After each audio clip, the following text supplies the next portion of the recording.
Hey everyone, welcome back to Mr. Geopolitics. So today was the fourth day of the Kherson counteroffensive by Ukraine.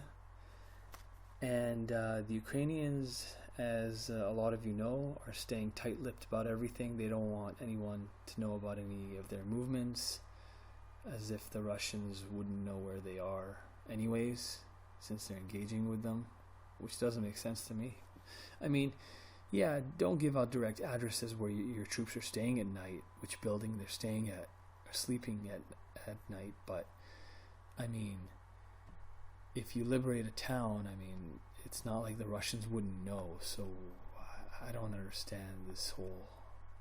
I don't get it. But anyways, so after the fourth day, since the Ukrainians aren't giving us any numbers, the Russians are claiming that the Ukrainians...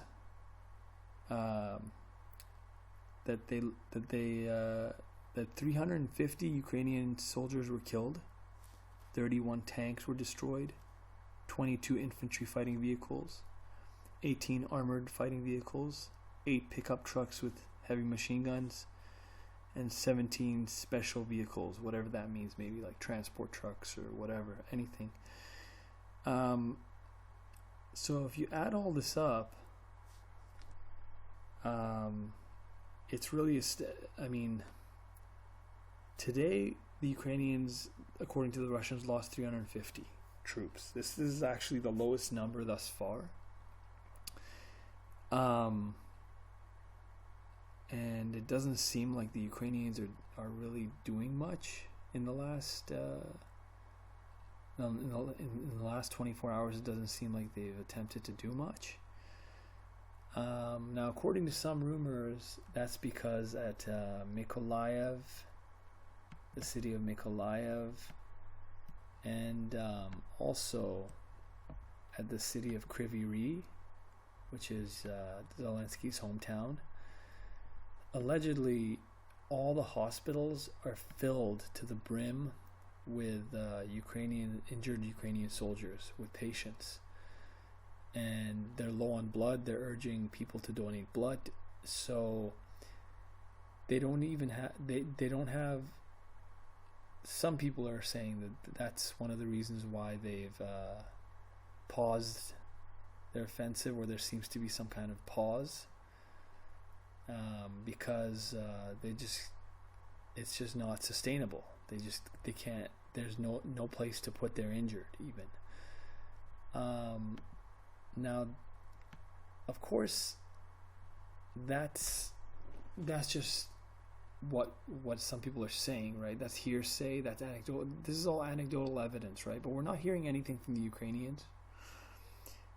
And lately, a lot of videos have come out showing, like I'm talking about dozens of videos have come out showing,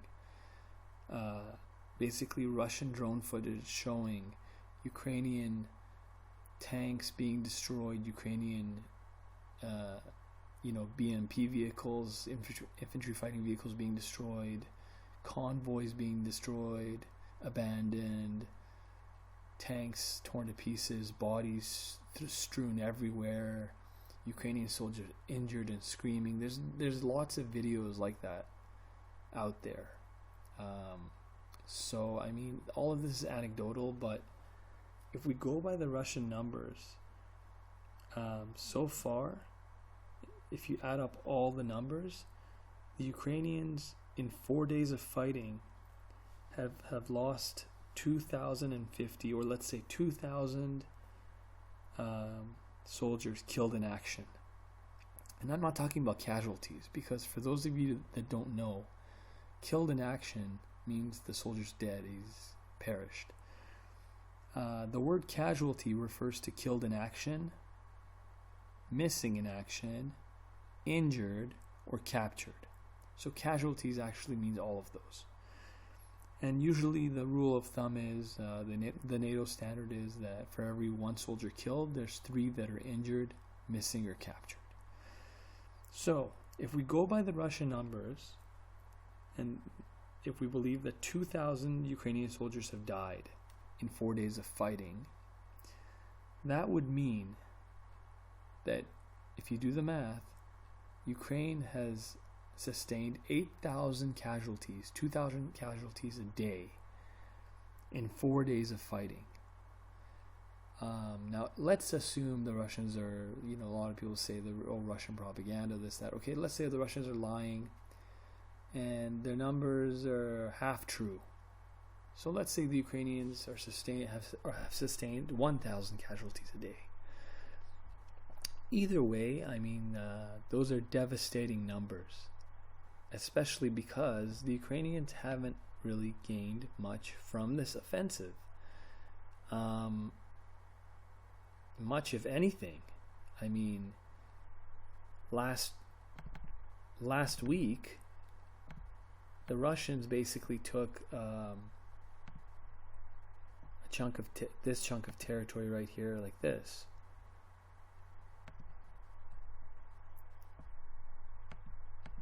This is not exact, but something along these lines. They took like all this territory inside these lines to the west, right here, this chunk.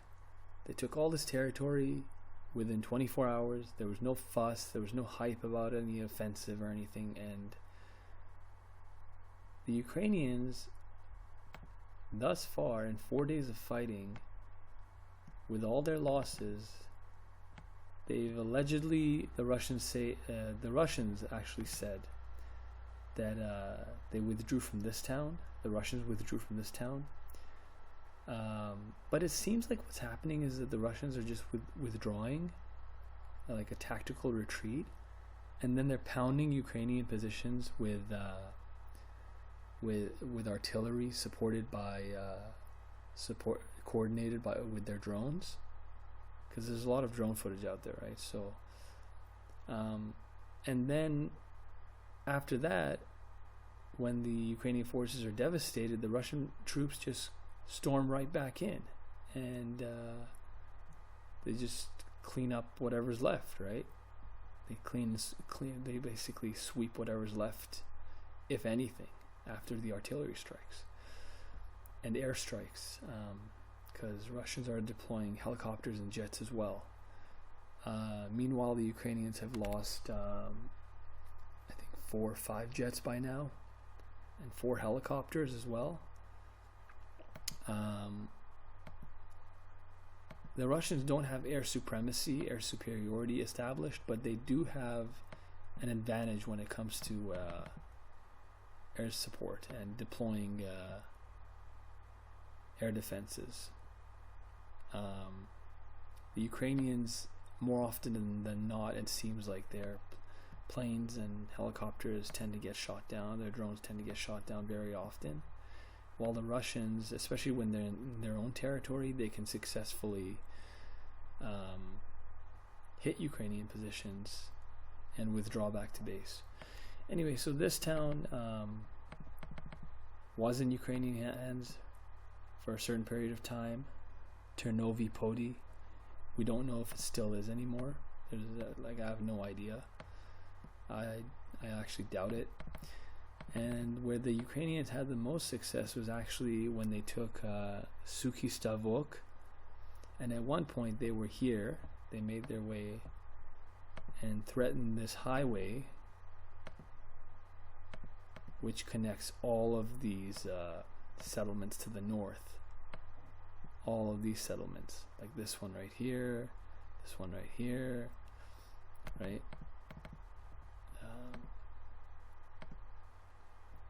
So all these settlements right on the edge, Zaporizhia, Velika, Alexandrivka, Novod, Mitrivka, all of these settlements would be threatened and were under threat when the Ukrainians briefly occupied a part of this town. But the Russians pushed them back. I showed that in my previous video, and now it's not clear what the Ukrainians control. This map isn't showing anything. It's staying tight-lipped, just like the Ukrainian government wants. So looking at the ISW map of the same region, right? This is the same region, the Kherson region. If we go right here, if we zoom in, according to this map, the Russians have pushed them out of the town of Bruskinsk,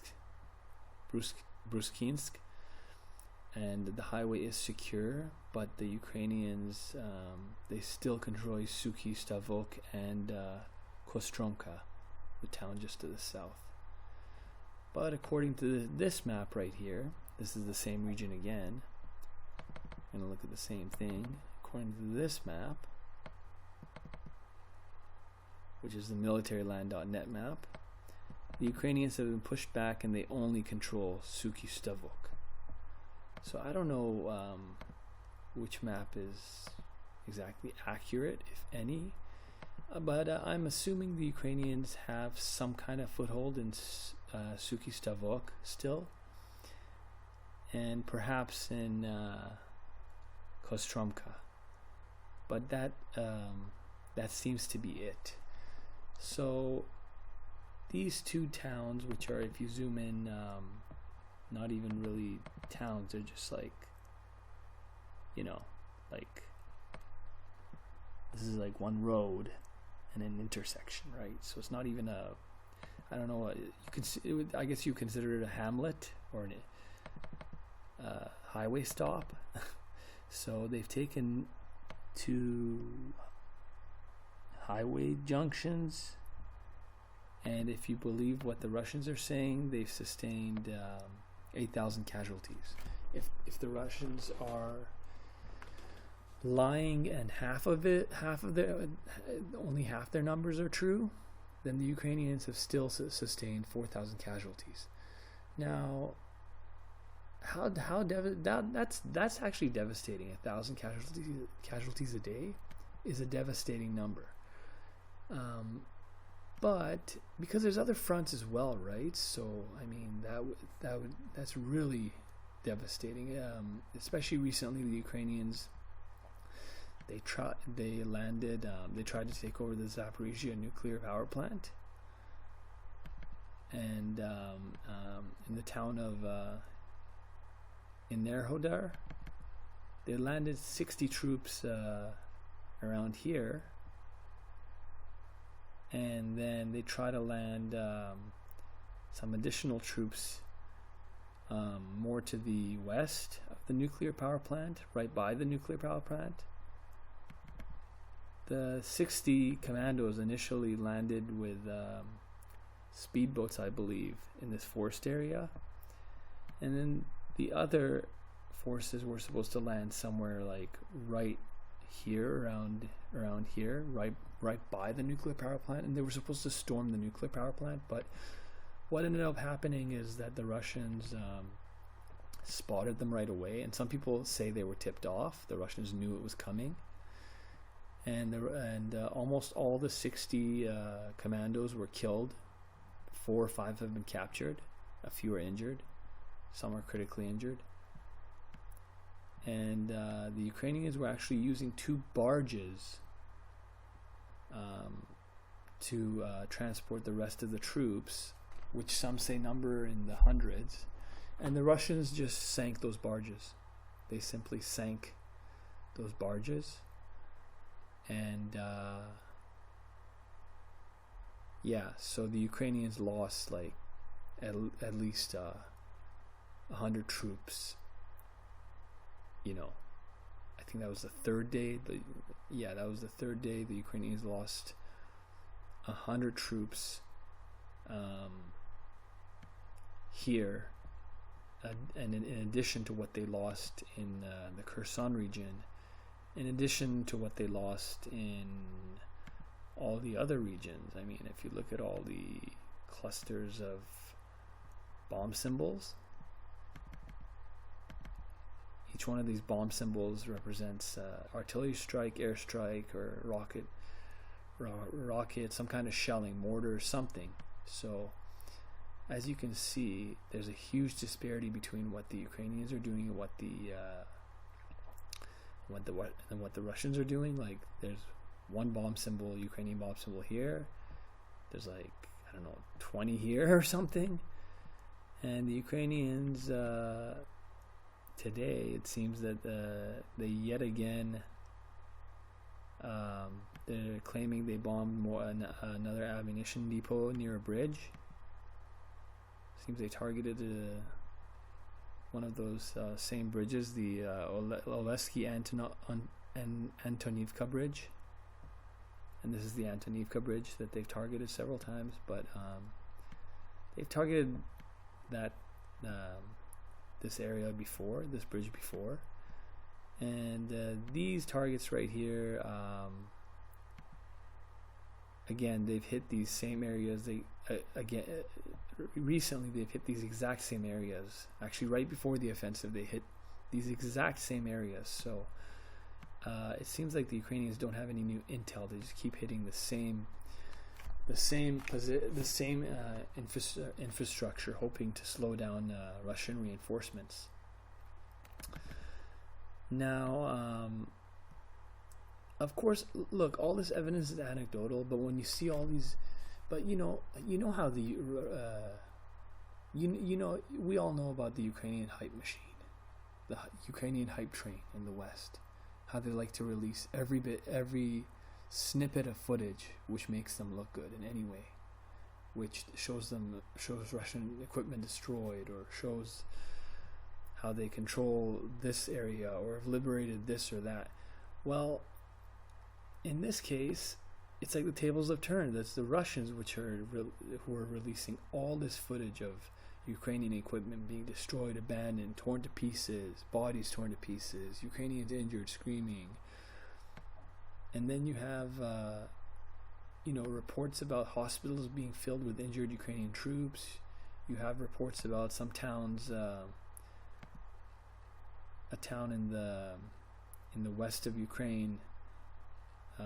Apparently their troops it was a mountain brigade. They were deployed to the Kherson region, and their unit was almost completely wiped out. So there was a mourning period for them in their hometown. So if you put all that anecdotal evidence together, I mean, I'm gonna say this offensive seems like it's a complete failure, and the General Zaluzhny, I believe his name is, who's in charge of the Ukrainian army, allegedly he didn't want to even go ahead with this offensive, and it was Zelensky who pushed him to do it, because they wanted to show the Western countries who are supporting them with weapons and all this money that they're capable of fighting, they're capable of doing something, right? So allegedly General Zaluzhny was told either go ahead with the offensive or step down. So he was given an ultimatum. He didn't want to go ahead with this offensive, and after 4 days now, there's a lull and reports of massive Ukrainian casualties and a lot of bomb symbols, a lot of Russian shelling Ukrainian positions. So, and the Ukrainians have gained basically, I would say, little to nothing for all the soldiers. Even if 1,000 soldiers have died, I mean, it's not worth what they've gained, right? So, but I'm pretty sure there's a lot more than 1,000 soldiers that have been killed. So, I mean, even if they're able to keep, the town of Suki Stavok, and even if they're able to keep that other town, something Pony, this town, Ternovi Podi, not Pony.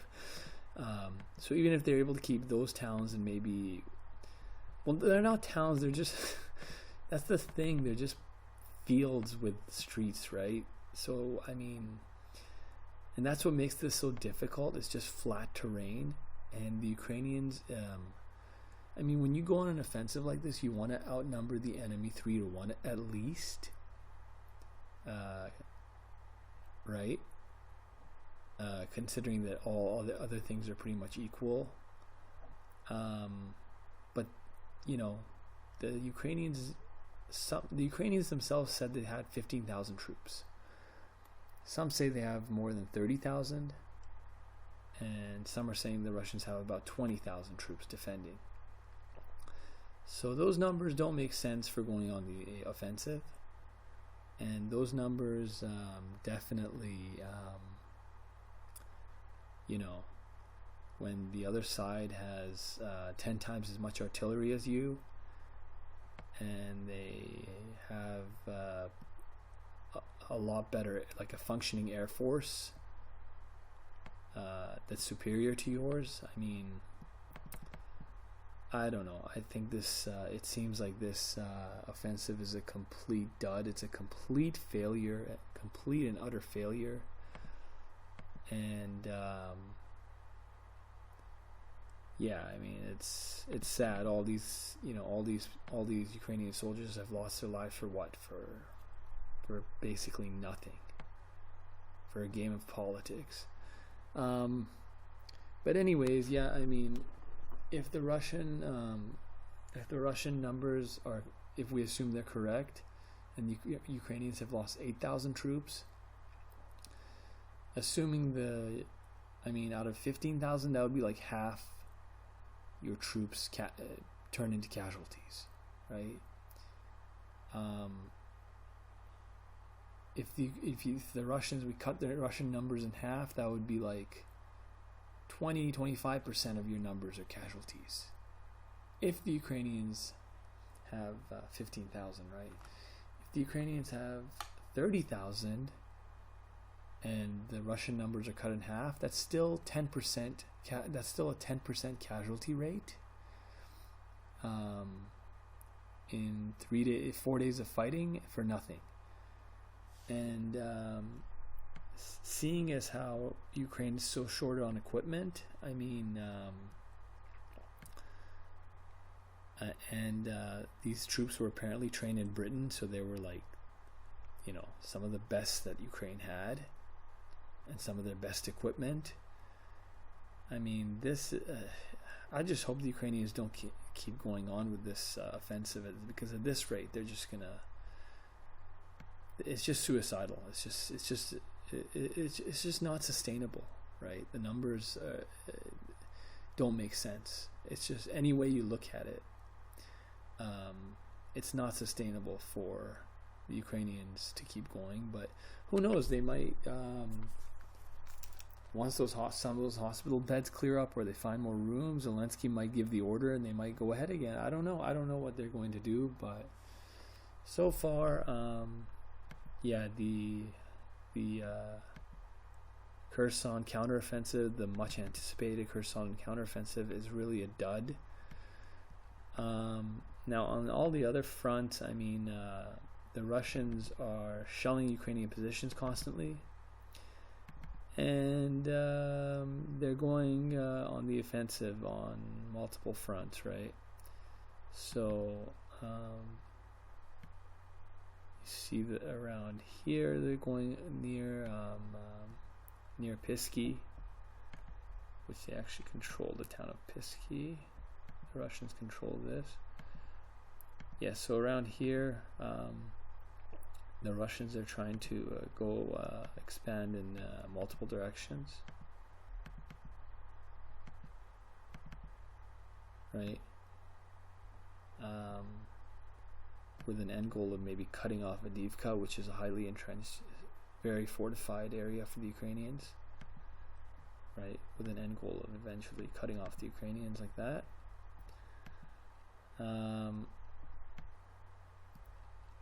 And they're bombing New York, so they might be expanding this bridgehead, going towards all these towns here.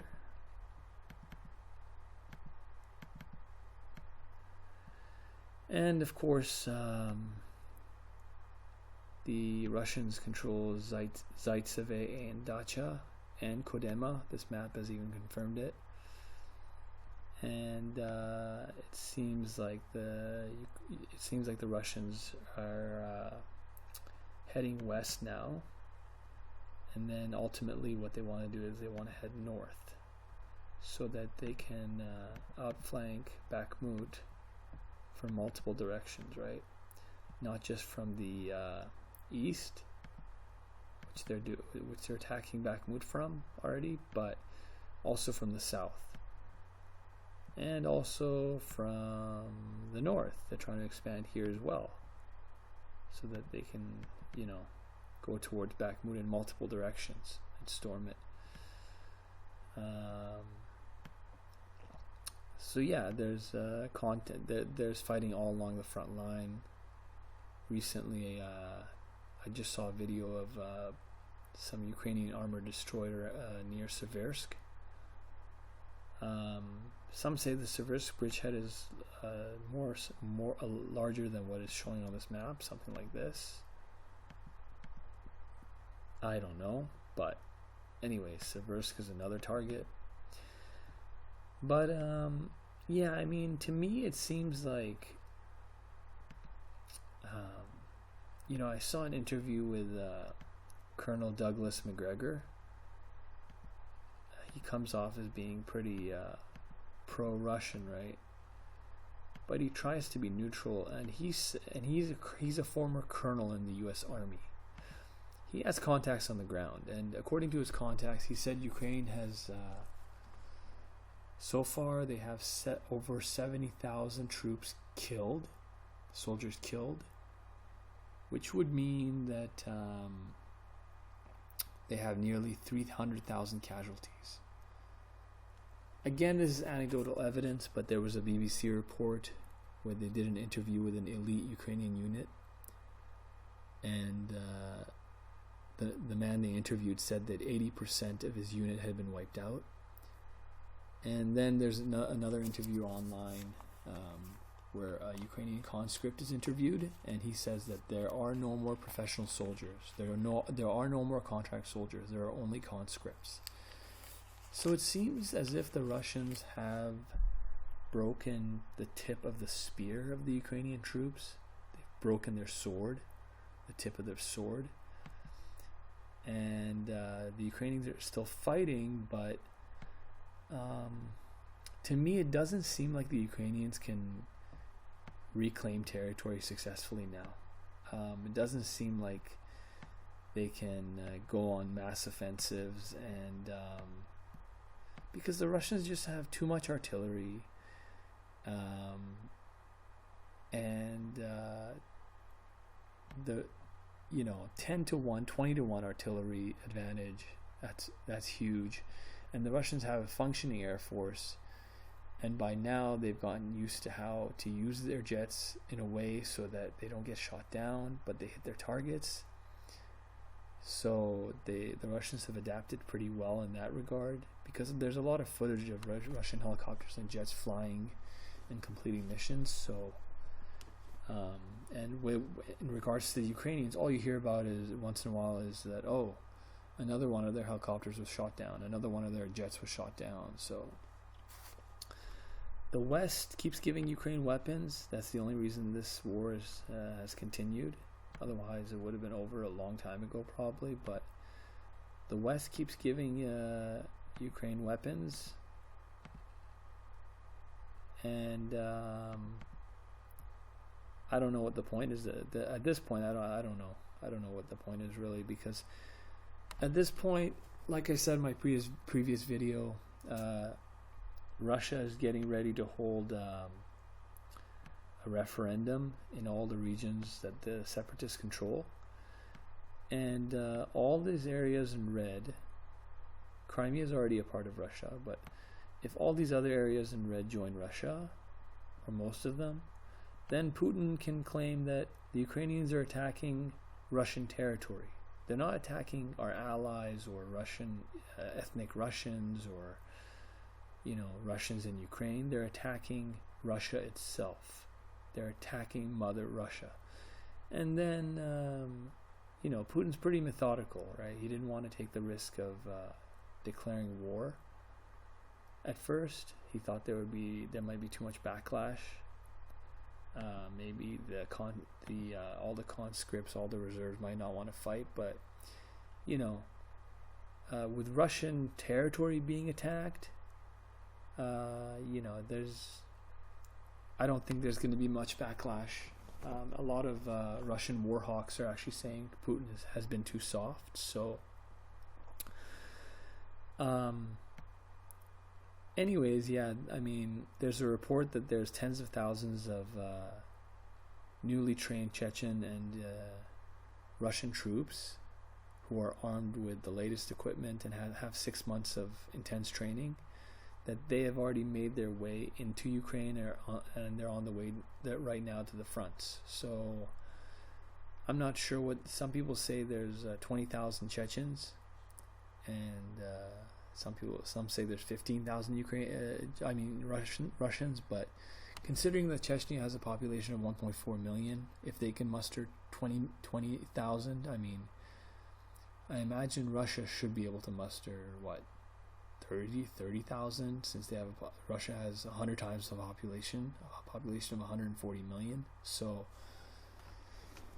if Russia is some say Russia is sending 50,000, so that would be 70,000 altogether. But even assuming 50,000 troops, I mean, I would imagine that 25,000 troops, fresh troops to the front of the Donbass, and 25,000 to 30,000 fresh troops equipped with T-80s, T-90s, artillery, and Iranian drones. I would imagine that by itself might, especially for the Donbass, I would imagine that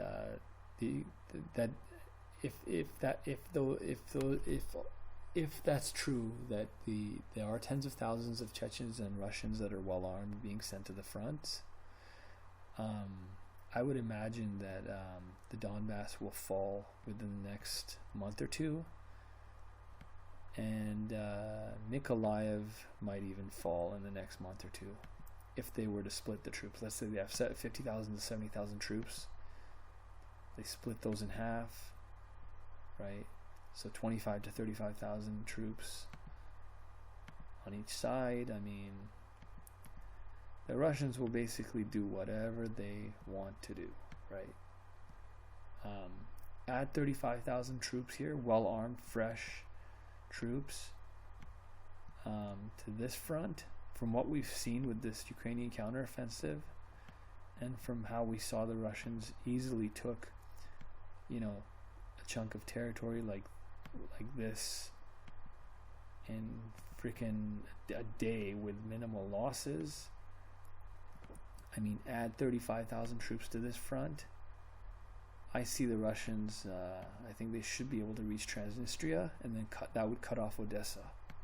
Add 35,000 troops to the Donbass, and the Donetsk region should crack within the next month or two. After that, if the Ukrainians still don't want to comply, the next targets will probably be Kryvyi Rih and Zaporizhia, right? So Kryvyi Rih, Zelensky's hometown, Zaporizhia, and who knows, maybe even Dnipro, might as well.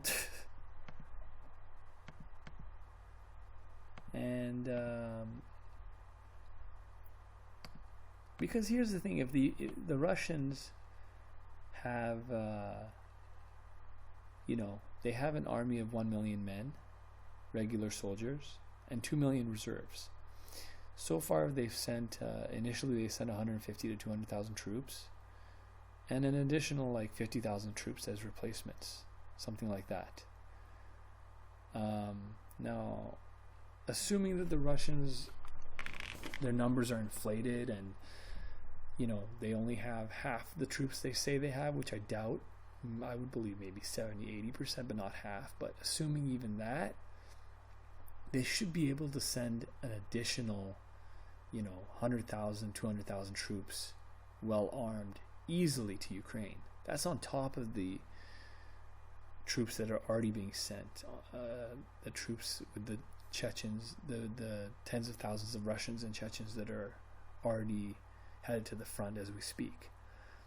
So, with an additional 100, you add 50,000 to 70,000 troops into the game, then you add an additional 100 to 200,000, and Kharkiv will get surrounded if the Ukrainians still want to screw around. Then Russia will expand, and after that, if the Ukrainians are still don't want to give up, what's next? Sumy, they'll take Sumy region, and last time they sent 40,000 troops to Kiev, and this is how far they made it. All these blue, see all this. The blue areas represent where the Russians were. So 40,000 troops, they made it to the outskirts of Kiev. Now the Ukrainians are depleted, and if they were to send like 100,000 troops, fresh troops,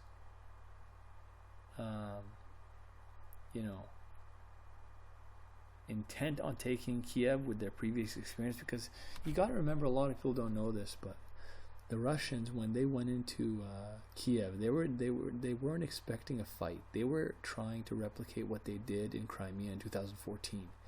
They thought that the Ukrainian leadership would flee, that the Ukrainian army wouldn't put up a fight. The Americans also, American intelligence also thought the same thing. So,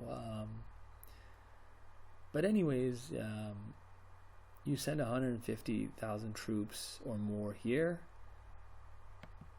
Assuming the Russians take all this, and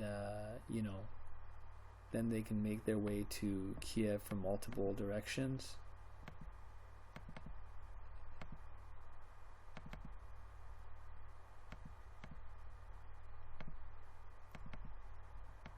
Right? And let's say they have like 100,000 fresh troops and additional troops from all these other areas they've taken. 200,000 troops, Kiev will fall. It'll crack, and then at that point they will have taken most of Ukraine. What's left? The west of Ukraine, and then Poland will probably just claim that, and that would be the end of Ukraine. But I don't think it'll even get to that. I think if the Russians declare war, I think these next few months are going to be very pivotal. If these fresh troops break through the lines and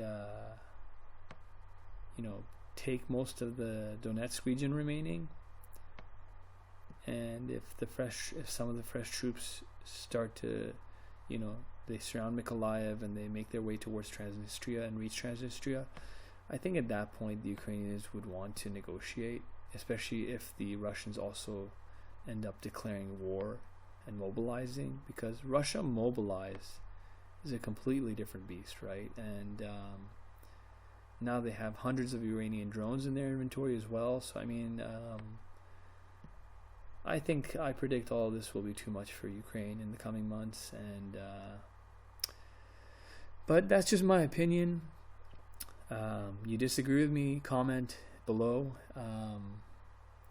Help me grow the channel, like and subscribe, and that's it for today, guys. If you stuck around till the end, thank you, and I will see you in the next one. Thank you.